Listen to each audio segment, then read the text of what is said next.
So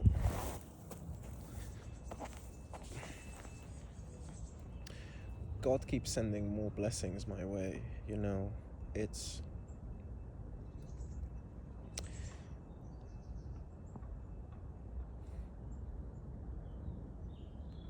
it's crazy. Like, I always forget how much we need nature, not the other way around, right?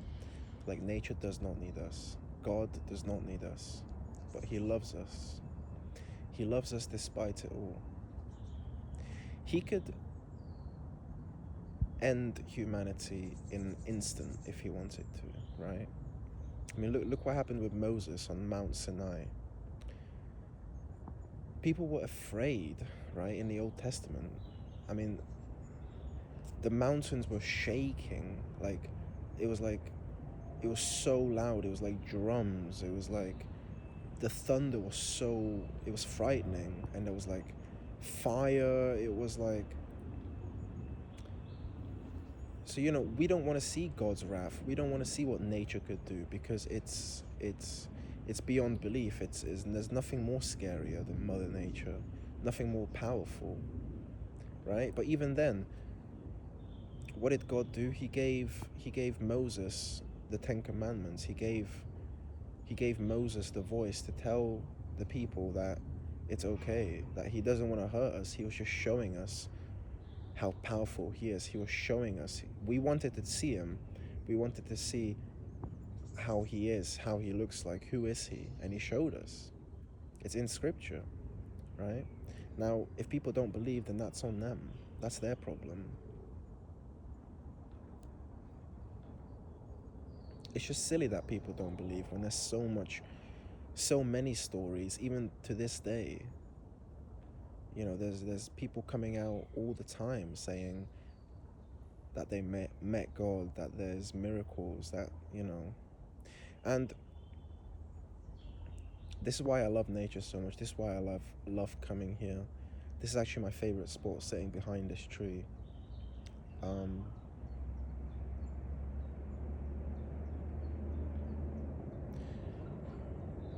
But this is why God said the kingdom of heaven is within you, because the whole world is just a mirror. So when I come here into nature, into the woods, it's a mirror to me. What is it mirroring? It's mirroring stillness, right? Because the trees don't ask for attention. The trees don't ask for external validation. They are just still, right? I don't look at that specific tree and say that tree is better than that tree because it's skinnier, right? I don't look at that tree and say it looks better, so I'm gonna love it more. Whereas with humans, we judge, we try to control, we try to manipulate to gain something from them, or to teach them, to guide them, or to, it's like, I'm learning now and I'm not like that anymore. But it's like we put like all this, it's like we try to change them in some way. We don't just let them be still, right?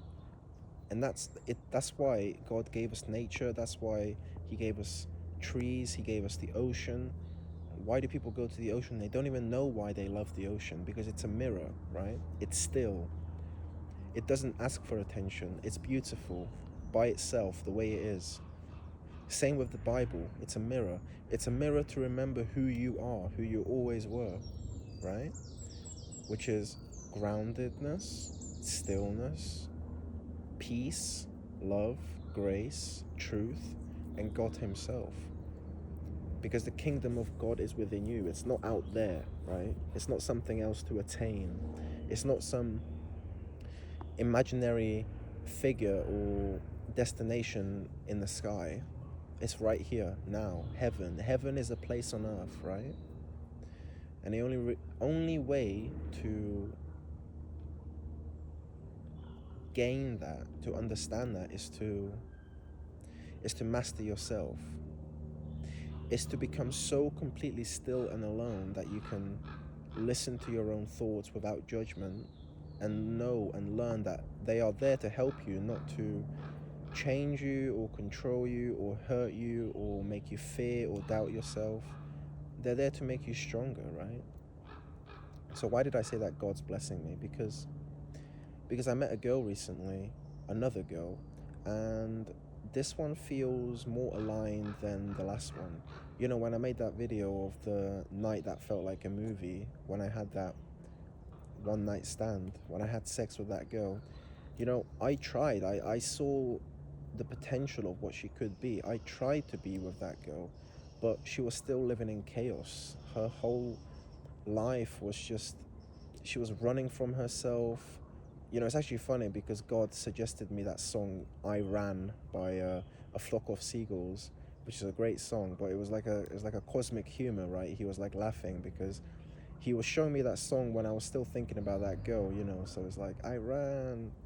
It was funny. It was a funny song, and it's a really good song as well. But this new girl, she seems more aligned. She's a scientist. She goes to university. She's doing her master's degree. She has a daughter, a young daughter. She had her when she was 18. She's 21 now, so the daughter is still very young. She's very mature for her age. She's extremely beautiful. She's very attractive.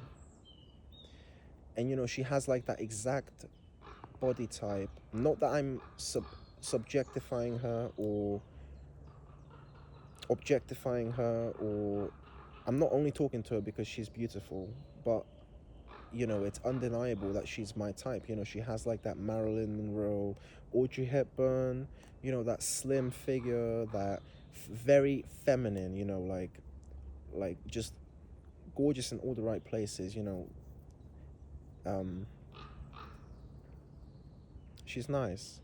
But most importantly, she's intelligent and I can have a deep conversation with her about realness, right? About energy, about God, about presence. She lives more in logic, and I don't think she believes in God entirely, but I will teach her. I will teach her to see God, to understand. I will bring her here next to me in the forest. I will make videos with her. I will ask her about life. I will talk to her. I will show her what it is like to see God in everything, to see God in everyone you talk to, in their eyes, the way they respond to you, the way the trees look at you, the way the trees wave at you, the way the sun shines on my cheek and warms me up, the way I wake up in the morning with a stillness and presence in my stomach, and knowing that I'm going to be okay no matter what. I will show her that he is real. He is real. She is real, right? God has no gender. He's the uncaused causer, right? He is everything, all around us. God is in everything. People just need to change how they look at those things. Because I know he's this tree behind me. He put this tree here before I was even born, before anyone was born. So I can sit here right now in this moment, so I can make this video right now in this moment.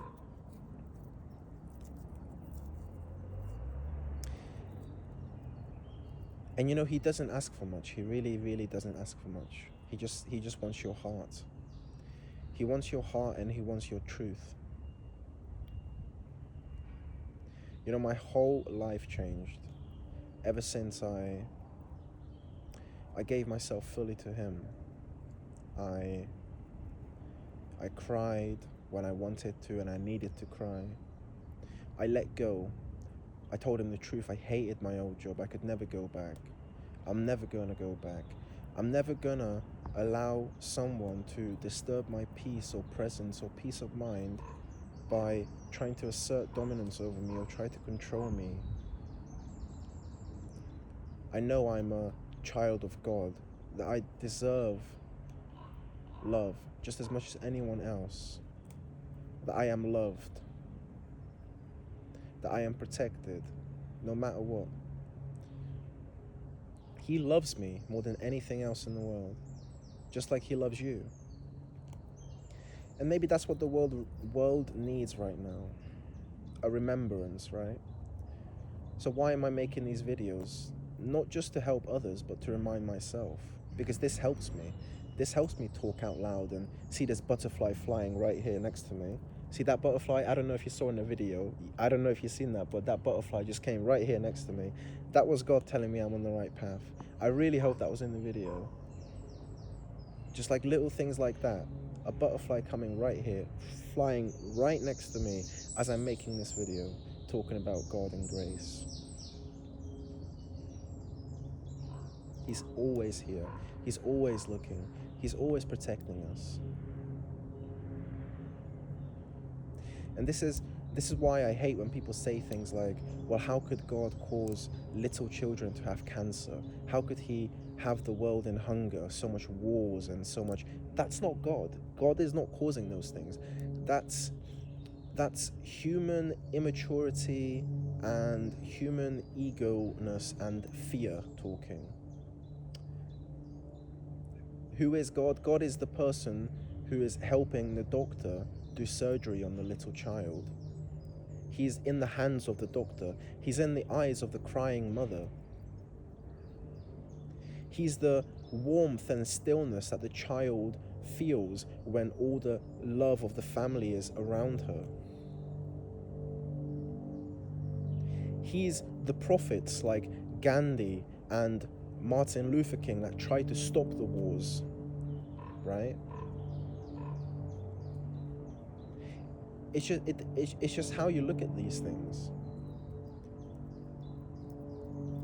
Instead of attaching emotion or fear to everything, doubt, right? Doubt is the rabbit's foot of fear.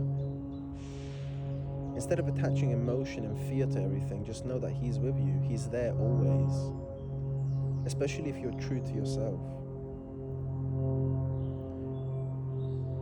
This is why I like coming to the woods the most. This is why I love drugs like LSD, right? In presence.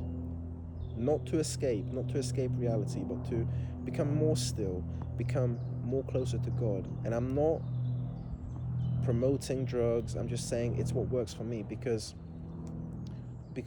it's a medicine, right? LSD is a medicine. It strips the ego, right? So if you already have no ego, if you're already present with God, then it could bring you even closer, even more clear, right? Clarity for your soul. Because it's just as important to build your soul, to mold it, to fan the flames inside you, as building your body, right? Or eating healthy. It's the hard work is inside you. The hard work is changing all the fears and the habits daily that you know is wrong, right? Watching porn. I used to watch porn all the time growing up. I used to, and it used to detach me from women in real life. Every time I used to speak to women, it used to be in an disgusting egocentric way, like I wanted to gain something from them, like I wanted to have sex with them. And if I sensed their energy, like they didn't want anything from me, or they clocked straight away, right? Because women are emotional creatures and they can see these things from a mile away, that I wanted something from them and they left me alone, I would just get bitter.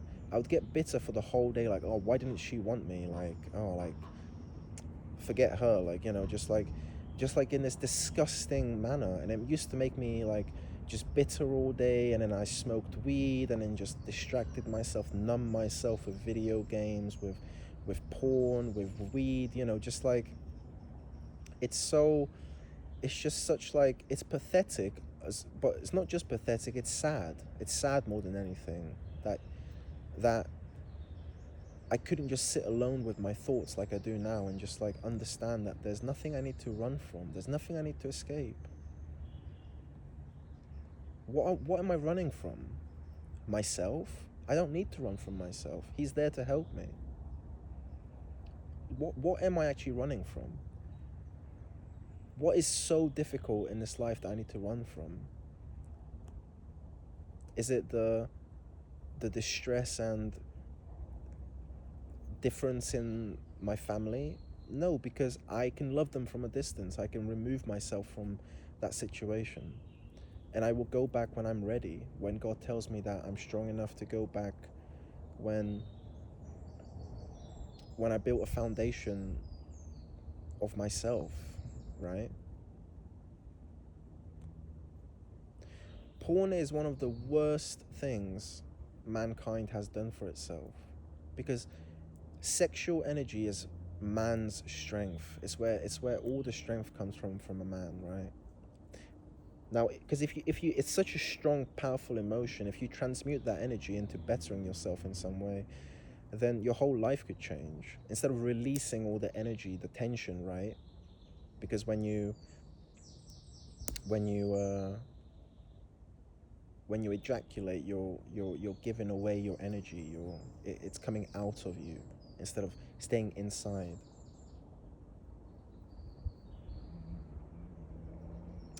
And that's another thing, when people are like counting the days, like, oh, I haven't masturbated in, I don't know, a month. I haven't smoked weed in like 2 days, 3 days, 10 days. It's like they're still thinking about it. They're still attaching an identity to it, because they're like, oh, I haven't done that into this. I don't even think about it anymore. It's not even on my mind, right? I know that if I want to release tension, I will go to the gym, I will exercise, I will move my body. Why?